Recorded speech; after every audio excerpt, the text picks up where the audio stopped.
सावन के अवसर पर पवित्र शिव महापुराण की कथा श्रवण करने का सौभाग्य प्राप्त हुआ है। बड़े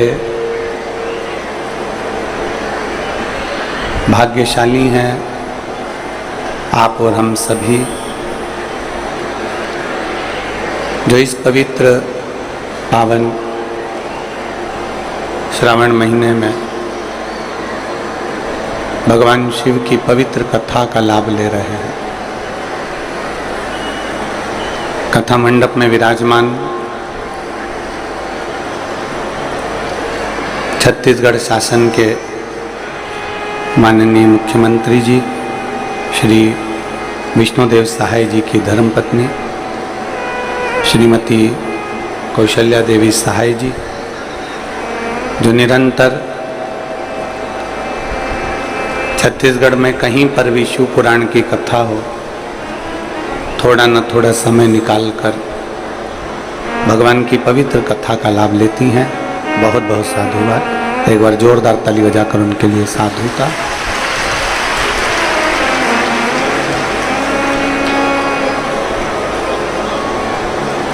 कथा के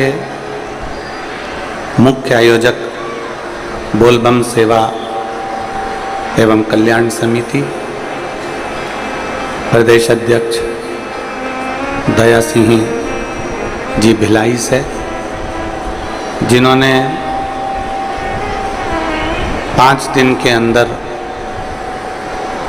ये पवित्र पावन शिव महापुराण की कथा का पूर्ण व्यवस्था कर इस कथा को आयोजित किया।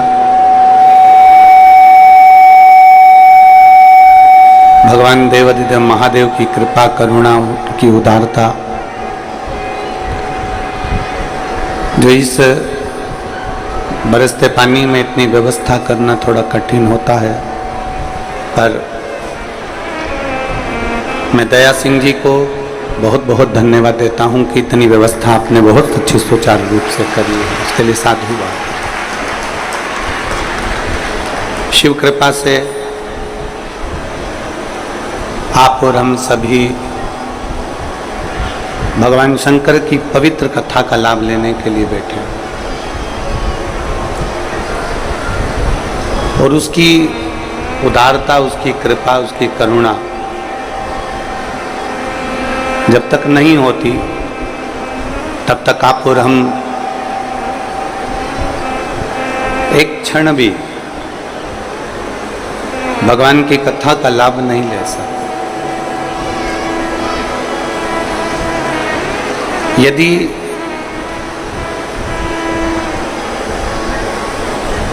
हम भगवान शिव की पवित्र कथा तक पहुंचे हैं, हम भगवान शंकर की कथा का लाभ ले रहे हैं,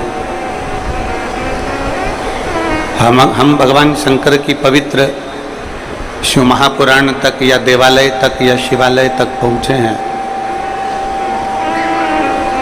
तो उसमें कहीं ना कहीं आपका हमारा भगवान शंकर से कोई पुराना संबंध होगा, शिव जी से कोई पुराना नाता रिश्ता रहा होगा। इसलिए इतनी बड़ी भिलाई में से आपको और हमको छांट कर भगवान ने यहाँ बिठाया है।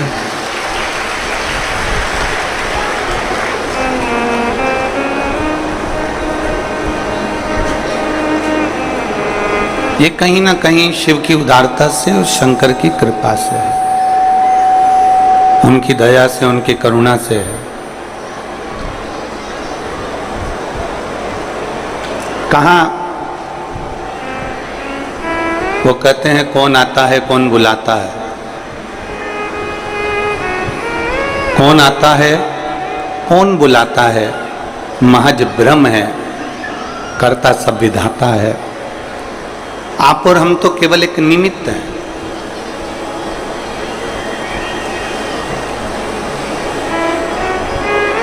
इक्कीस 21,600 श्वास जो हमारे और आपके शरीर में चल रही है, 21,600 श्वास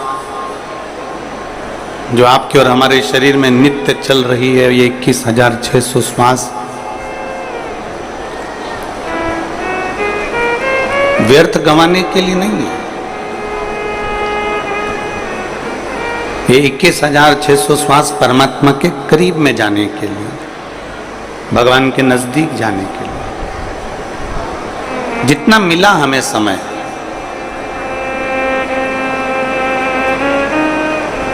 हम उस समय को व्यर्थ क्यों गंवाएं? हम अपने समय की कीमत को जाने, और हमारे समय की कीमत को जब हम जान गए तब हम परमात्मा के बिल्कुल नजदीक पहुंच जाएंगे। पहले एक अपनी बुद्धि में एक बात को बिठा लो,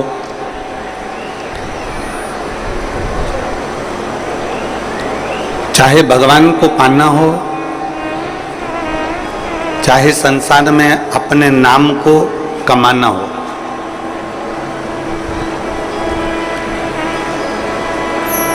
भगवान को पाना हो चाहे अपने नाम को कमाना हो, या अपने को उन्नति की सीढ़ी पर चढ़ना हो, इन सब में अपना कर्म प्रधान।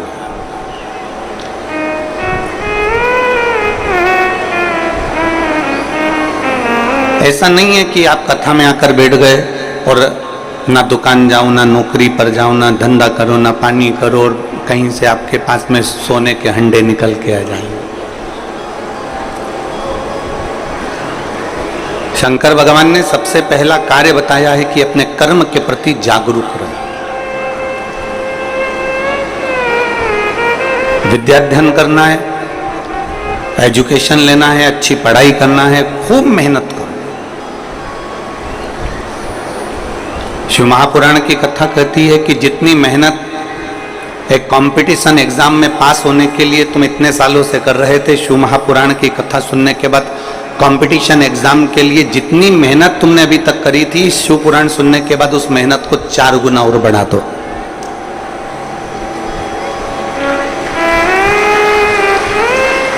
अपनी मेहनत को 4 गुना और बढ़ाओ, रात दिन एक कर लो,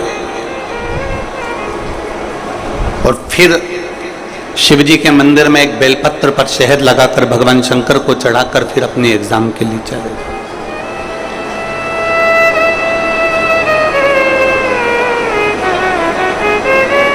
पहले अपनी मेहनत को 4 गुना बढ़ाना पड़ेगा हमको। जब तक हम अपनी मेहनत को 4 गुना नहीं बढ़ाएंगे तब तक आगे नहीं बढ़ पाएंगे। कर्म प्रधान है, अपना कर्म हम जरूर करें। शिव महापुराण की कथा कभी ये नहीं कहती कि आप मंदिर में जाकर बैठ जाओ और 2-4 घंटे, 8 घंटे, 10 घंटे, 15 घंटे तक मंदिर में बैठे रहो। आप लोगों में से कई माताएं ऐसी होंगी, कई भाई ऐसे होंगे, कई जीजी, कई जीजा ऐसे होंगे, कई बेटी, कई बेटे ऐसे होंगे जो 4-5 साल से लगातार कथा सुन रहे होंगे। कोई ऐसा होगा जो 9-10 साल से कथा सुन रहा होगा। कोई ऐसा होगा 12-15 साल से शिव पुराण की कथा सुन रहे हो। हमारी पुरानी कथाओं को भी निकाल कर देखना, सारी कथाओं को निकाल कर देखोगे, हमने किसी कथा में ऐसा नहीं कहा कि आप मंदिर में 2-4 घंटे बैठो। हमने किसी कथा में यह नहीं कहा कि किसी तीर्थ में जाकर आप 2-4 घंटे बैठो।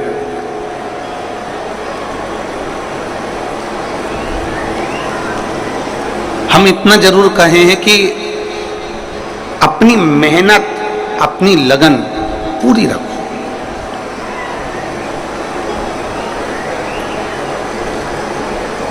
कई माताएं कह देती हैं, कई भाई लोग कह देते हैं, आज उसने मेरा दिमाग खराब कर दिया और मेरा पूरा दिन बेकार हो गया। एक ऑफिसर ने ये कह दिया कि किसी को डांट दिया और कह दिया कि आज मेरा पूरा दिन खराब है।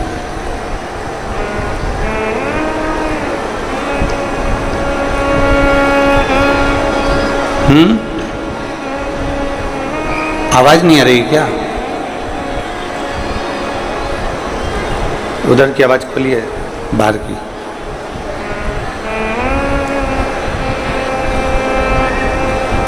कोई कह देता है कि मेरा दिन पूरा खराब हो गया, कोई कह देता है मेरा समय पूरा बर्बाद हो गया। शिव पुराण कहती है, एक जरा सा किसी के कहने पर, एक जरा सा संबोधन या एक शब्द किसी के कहने के बाद में आपका पूरा दिन क्यों बेकार करता?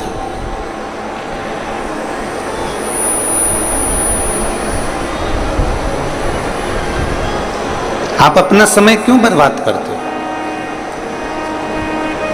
किसी ने अपशब्द कहा और आपका पूरा दिन बेकार हो जाए, किसी के कहने पर, किसी के ताना देने पर, किसी के गाली देने पर, किसी के आड़े टेढ़े बोलने पर आपका पूरा दिन बेकार हो जाए, वो श्रेष्ठ नहीं है। हर पल, हर घड़ी, हर क्षण भगवान शिव की विरल भक्ति को प्राप्त करिए, पर उसमें अपने कर्म के प्रति जागरूकता रखकर। और मैंने तेरे ही भरोसे मामा, तेरे ही भरोसे हवा बिच उड़ती जावांगी, बामा डोर हत्तो छड़ी ना मैं कटी जावांगी, भोले मैं तेरी पतंग, शंभो मैं तेरी पतंग, हवा बिच उड़ती जावांगी, बाबा डोर हत्तो छड़ी ना मैं कटी जावांगी।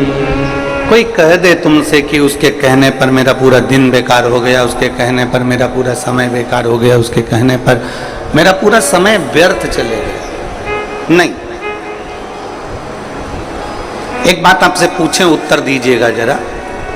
आपके पास में 86,400 रुपए हैं। कितने रुपए हैं? जम के बोलो जरा। 86,400 रुपए आपके पास में। अब 86,400 रुपए में से 10 रुपए किसी ने चुरा लिए।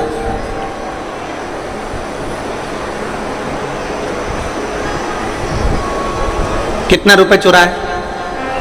जम के बोलो जरा। 10 रुपए। 86,400 रुपए में से 10 रुपए किसी ने चुरा लिया। तुम्हारा दिमाग खराब हो गया, तुम्हारा मूड खराब हो गया, मेरे 10 रुपए चुरा लिए। तो तुम क्या करोगे? 86,400 में से 10 रुपए तो चुरा लिए, अब 86,390 जो बचे हैं तुम उसको फेंक दोगे क्या? जम के तो बोलो। नहीं।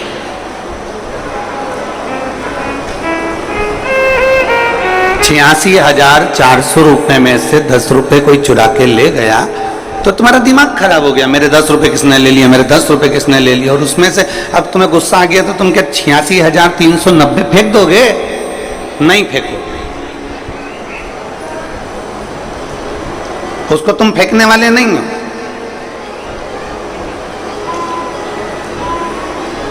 तुम फेंकोगे नहीं उसको।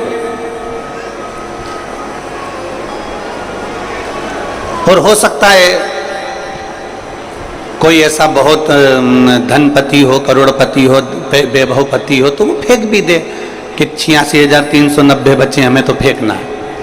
10 रुपए किसने निकाल लिए मेरे? 10 रुपए चुराए किसने मेरे? और वो 10 रुपए के चक्कर में तुम 86,390 रुपए फेंक दो। कहीं कहीं का हो सकता है, पर हमको तो नहीं लगता कि जो समझदार व्यक्ति होगा, जो चतुर व्यक्ति होगा, वो 86,390 फेंकेगा नहीं। वो फेंकेगा नहीं। बोलो रे बोलो छत्तीसगढ़ वालों, फेंकोगे? नहीं फेंकोगे। 10 रुपए चले गए ना तो तुमने अपने 86,390 रुपए संभाल के उसको रख लिया, संभाल के उसको रख लिया, संजो के उसको रख लिया।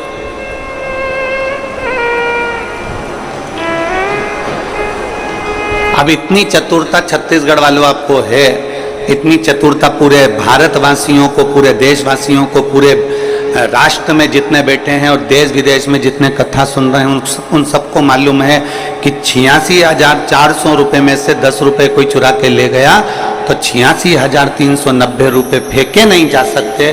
तो फिर पूरे एक दिन में, पूरे समय में हमें 86,400 सेकंड मिलते हैं। कितने सेकंड होते हैं? जम के बोलो। पूरे सेकंड होते हैं। 24 घंटे का अनुवाद लगाया जाए तो पूरे समय को मिला के हमें जो प्राप्त हुआ है वो 86,400 सेकंड हमें प्राप्त हुए। और 86,400 सेकंड में से 10 सेकंड अगर किसी ने अपना बेकार भी कर दिया तो निवेदन है बाकी के सेकंड को हमें बेकार नहीं होने देना है, बाकी का सेकंड हमें अपना बना कर रखना। फिर क्यों कह देते हो कि उसने मेरा दिमाग खराब कर दिया, आज मेरा पूरा दिन बेकार हो गया? काहे को दिन बेकार हो गया? उसने 10 सेकंड बोला, उसने 1 मिनट बोला, उसने 15 मिनट बोला, वो 15 मिनट जाने तो बाकी का दिन तो अच्छा निकालो। वो 10-15 मिनट गए ना, जाने दो, बाकी का समय तो अच्छा निकालो।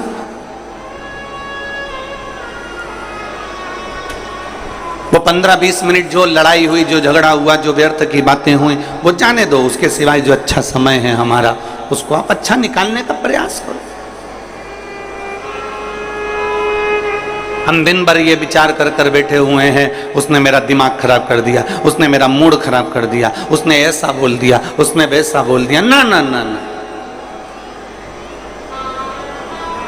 10 सेकंड चले गए, 1 मिनट चले गया, 10 मिनट चले गया, 5 मिनट चले गया, 15 मिनट चले गया, चले जाने दो, पर बाकी का समय व्यर्थ मत जाने दो। अपने समय की कीमत को जानो।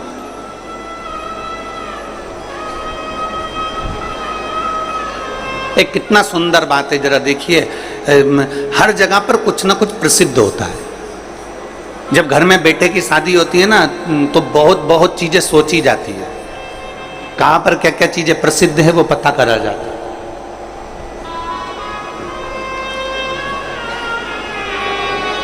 अब हमें आप लोगों का तो नहीं मालूम, परंतु हमने ऐसा सुना है।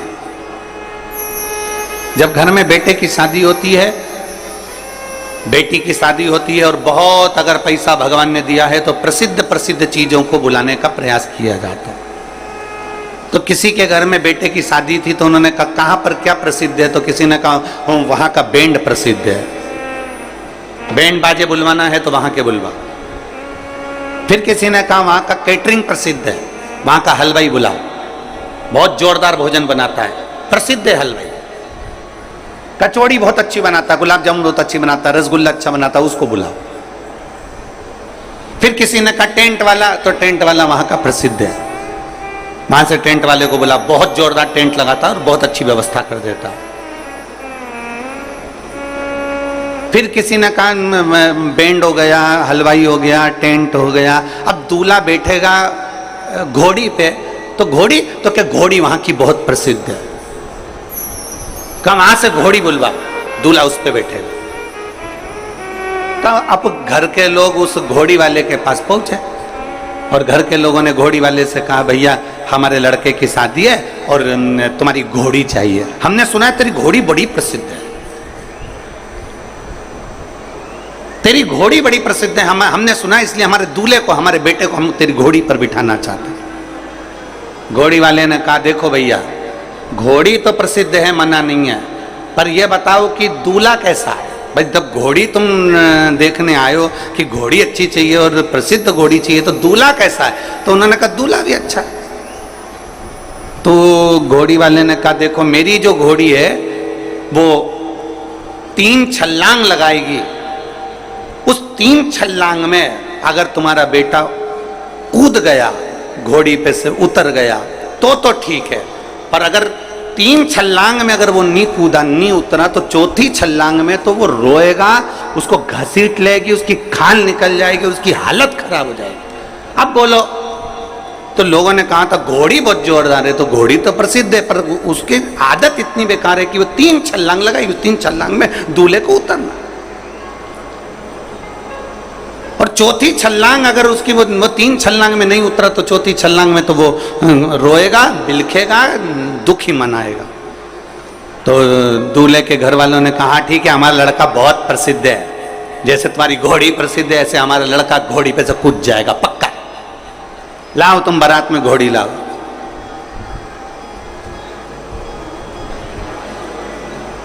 अब यहां घोड़ी की और दूल्हे की कथा नहीं है, ये कथा है आपकी और हमारी।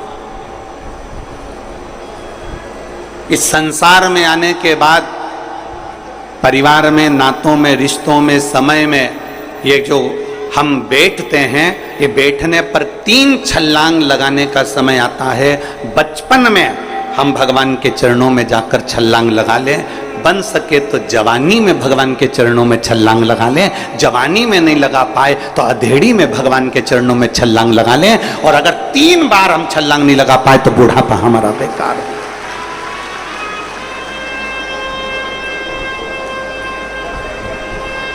हमारे छत्तीसगढ़ शासन के सभी पुलिसकर्मी जो नशा मुक्ति के लिए एक अभियान चलाते हैं, एक बार मैं कैमरा आस्था चैनल से कहूँगा जरूर दिखाएं उनके लिए, जो संपूर्ण देश में एक प्रेरणा देते हैं कि छत्तीसगढ़ शासन की पुलिस नशा मुक्ति के लिए एक अभियान चलाती है। एक बार जोरदार ताली बजाएं सभी के लिए, संपूर्ण पुलिस प्रशासन के लिए। बहुत बहुत साधु, बहुत बहुत साधु।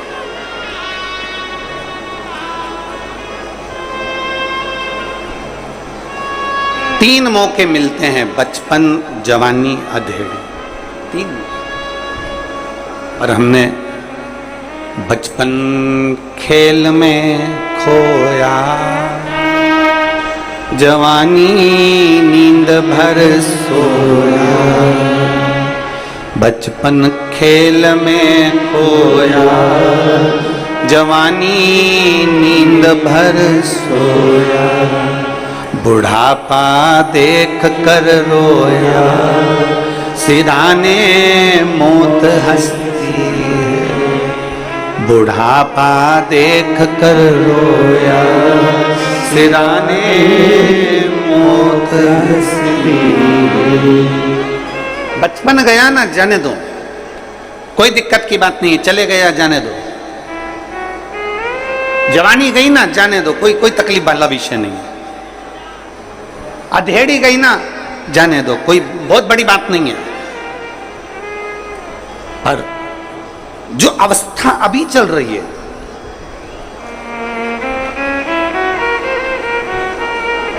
जो अवस्था अभी चल रही है, जिस अवस्था को हम अभी चल रहे हैं, उस अवस्था में हम अपने कर्म के साथ में अपने शिव को जोड़ लें। कर्म के साथ में हम परमात्मा को एक लोटा जल चढ़ाना प्रारंभ करें। बोल बम का नारा है सारी समस्या का हल। अपने कर्म के साथ हम परमात्मा को जोड़ने का प्रयास करें। जब हम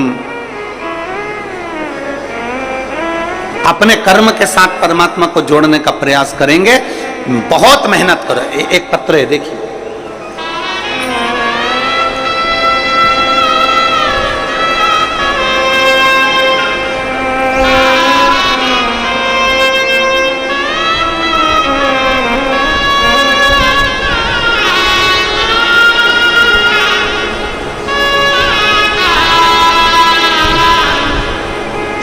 मेरा नाम रमेश कुमार बुनकर है। मैं शांति नगर भिलाई का निवासी हूँ। कहीं बैठे हों? रमेश कुमार बुनकर जी आप ही हैं? पधारो एक बेलपत्र लेने के लिए, आइए आइए। मेरा नाम रमेश बुनकर है। मैं शांति नगर भिलाई का निवासी हूँ। गुरुदेव मेरा मोबाइल नंबर ये है। मैं बाबा के आशीर्वाद का क्या वर्णन करूं। वकीलों की ऑल इंडिया बार परीक्षा 18 पास की है। गुरुदेव परीक्षा बहुत कठिन थी। इंडिया में 1 लाख लोग केवल इस परीक्षा के अंतर्गत बैठते हैं और उसमें से कुछ लोग ही पास हो पाते हैं। गुरुदेव इस परीक्षा के अंतर्गत पूरे भारत की किसी भी कोर्ट में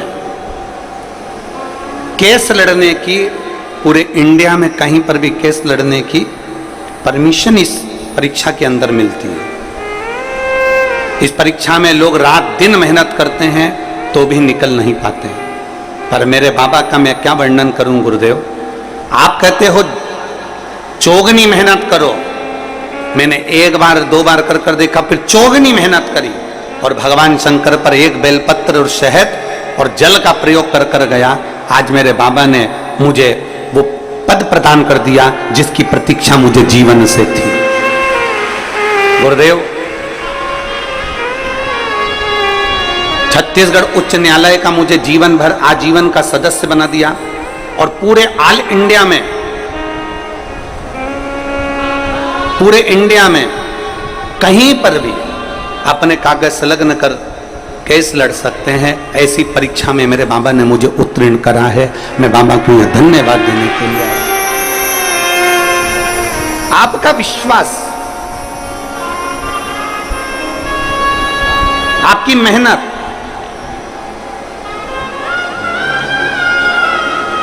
उन्होंने पत्र में लिखा, इस परीक्षा को देने एक बार नहीं कई बार इसका प्रयास किया गया और लाखों लाखों लोग इस परीक्षा को देते हैं तो कुछ फल मिल पाता। अपना कर्म तुमने किया। मैं धन्यवाद देता हूं वकील साहब को, आर के बुनकर जी को, कि आपने अपना मेहनत पूरी करी, आपने अपना कर्म पूरा करा और इतनी मेहनत आपने करी कि साथ में आपने ये विचार कर लिया कि आपने एक लाइन लिखी है कि सियोर वाला महाराज कहता है कि पहले मेहनत करो और मेहनत के साथ में बेलपत्री पर लगा जल, बेलपत्री पर लगी शहद और शिव जी को, नर्मदेश्वर को, भगवान शंकर को चढ़ाओ एक लोटा जल। मेहनत के साथ, आपका परिश्रम पहले, आपकी मेहनत पहले।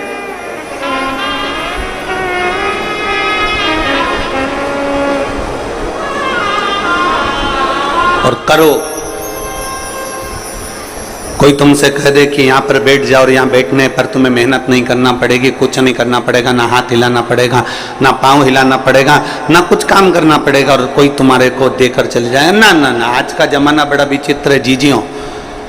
मेरी जितनी जीजी बैठी है, मेरे जितने जीजा बैठे हैं, मेरी बेटियां, मेरे बेटा, जितनी माताएं बैठी हैं, उन सबसे कहूंगा आज का जमाना बड़ा विचित्र है, बहुत विचित्र। आज के समय में बिना संघर्ष के, बिना मेहनत के, बिना परिश्रम के कुछ प्राप्त नहीं हो सकता। बिना संघर्ष के, बिना मेहनत के, बिना परिश्रम के कुछ प्राप्त नहीं हो सकता। आप जितना संघर्ष करेंगे, आप जितनी मेहनत करेंगे और मेहनत के साथ में जब आप बाबा का भजन करेंगे, एक लोटा जल शिव को समर्पित करेंगे तो सफलता जरूर मिलती है, ये निश्चित।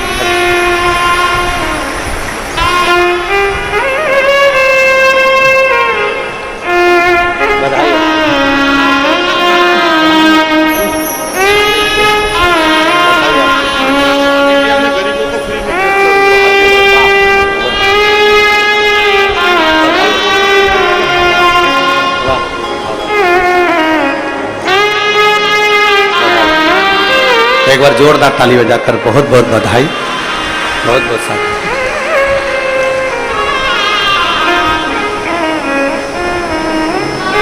मेहनत तुम्हारी है, संघर्ष तुम्हारा है और साथ में फिर वो कहते हैं ना, कुछ मेहनत हाथ की, बाकी की कृपा भोले नाथ। आपकी मेहनत के साथ शिव की कृपा है। और शंभो शरणे मांगू घड़ी रे, दुख काटो दया करी दर्शन ओ शंभो शरणे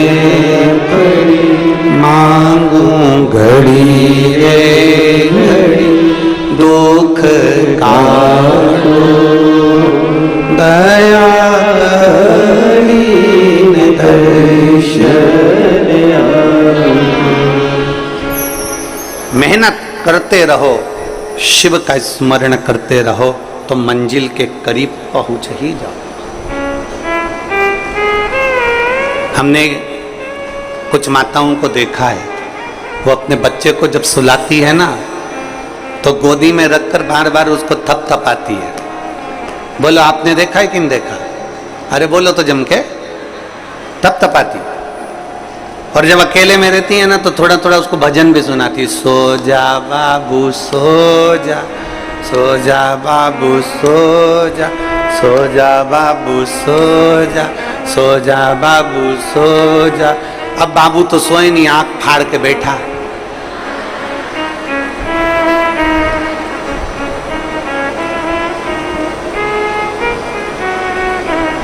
भले वो आंख खोल के बैठा है, माँ ने बोलना बंद करा है क्या?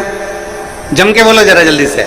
नहीं, माँ ने फिर उसको पटका और पटक कर सो जा बाबू सो जा, सो जा बाबू सो जा, सो जा बाबू सो जा। इतनी देर में वो गोदी में से नीचे उतर के माँ जाके बैठ गया। ले, फिर माँ ने पकड़ा उसको, फिर गोदी में लाई, फिर सो जा बाबू सो जा, सो जा बाबू सो जा। अम्मा एक शब्द पकड़ कर बैठी है, एक शब्द।